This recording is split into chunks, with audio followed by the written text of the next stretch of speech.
Hey guys, I'm George. Welcome back to my YouTube channel. So today I'm here in Clapham Common. I'm back in England for those of you who've been watching my painting vlogs. And Clapham Common is quite close to where I live, quite close to my art studio.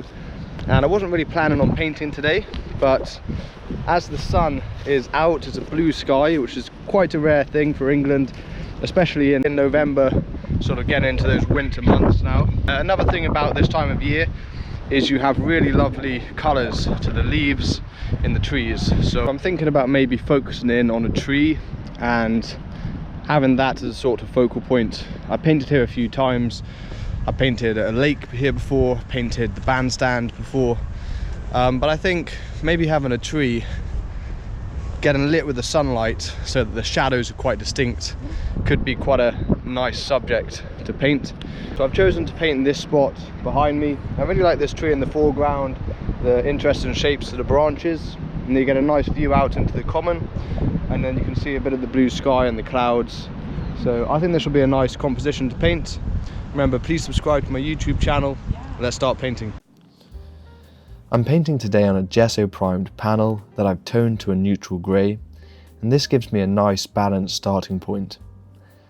I begin by sketching in the main components of my composition using thinned down raw umber paint, and I place the horizon line about 1/3 up from the bottom of my painting, and this gives me plenty of room for this big tree on the left hand side. And I then block in the tree, the trunk and the main shadow shape, and also the cast shadow underneath the tree, and I mass in the darkest areas with this same thin raw umber paint, and also sketch some of the branches. I then move across and lay in the distant tree line along the horizon, and a smaller tree on the right hand side which breaks over the horizon as well. And I finish this undersketch by lightly outlining a few clouds overhead. I now go straight in, painting the sky and the clouds. I begin with the blue of the sky, and it's strongest and coolest higher up towards the zenith of the sky, and as it drops down towards the horizon, it becomes lighter in tonal value and warmer in colour temperature. For the clouds, I'm using two separate colour mixes. For the light sections, I'm using mostly titanium white with just a small touch of cadmium yellow to warm it slightly. And for the shadow parts, I'm using ultramarine blue, alizarin crimson, and a very small touch of yellow ochre and titanium white, creating a cooler, slightly darker tone which helps the form of the clouds read properly. Once I finish the sky, I mix a new batch of colour for the grass in the foreground and the midground. The grass has a golden yellow hue in this scene because it's being lit by the low evening sun, the kind you get in the winter when the sun sets quite early. For this mix I use yellow ochre, cadmium yellow, ultramarine blue and titanium white. And I mass in the lighter sections first, capturing this vibrant golden glow. After that I paint the cast shadow beneath this large tree on the left.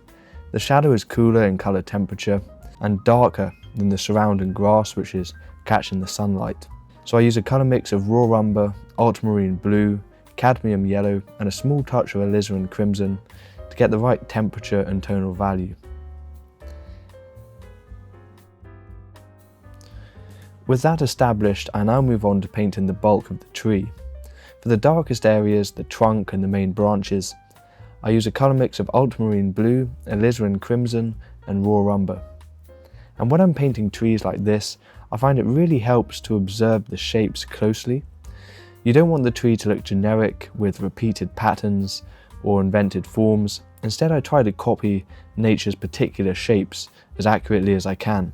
One trick I find helpful is to look for faces or abstract shapes within the branches and foliage. Once I spot these, I can compare the character of those shapes to what I'm painting. And it doesn't need to be 100% identical, as ultimately viewers will see your painting on its own, not side by side with nature like I'm doing here. But striving for accuracy goes a long way toward making the painting feel more convincing.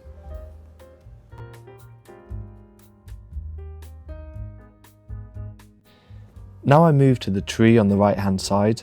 This tree sits further back than the large foreground tree, but closer than the distant tree line, so it plays an important role in bringing depth to the composition. It also breaks the horizon line, which helps balance the weight of the larger tree on the left and stops the composition from feeling too heavy on one side.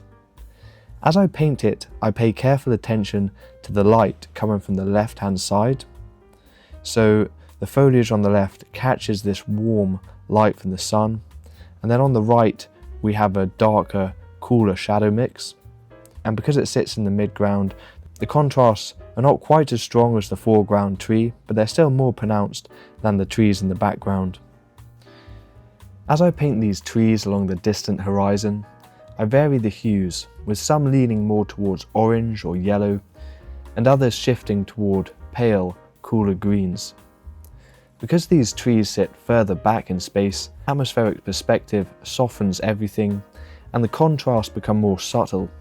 The value shifts narrow, and the chroma drops slightly, yet I still keep enough variation to keep this area interesting and alive.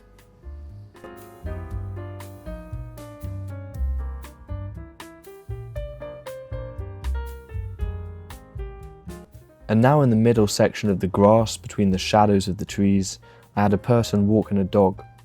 And it's such a familiar sight on Clapham Common that it felt essential to include. It also adds a sense of scale to the trees and helps capture the everyday atmosphere of this part of London.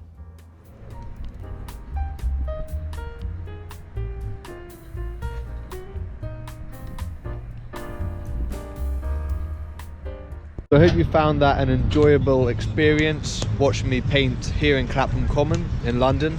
If you did, please give it a thumbs up and do subscribe to my YouTube channel. I really appreciate that. And if you're feeling especially generous, then you can give me a super thanks. Thanks for watching.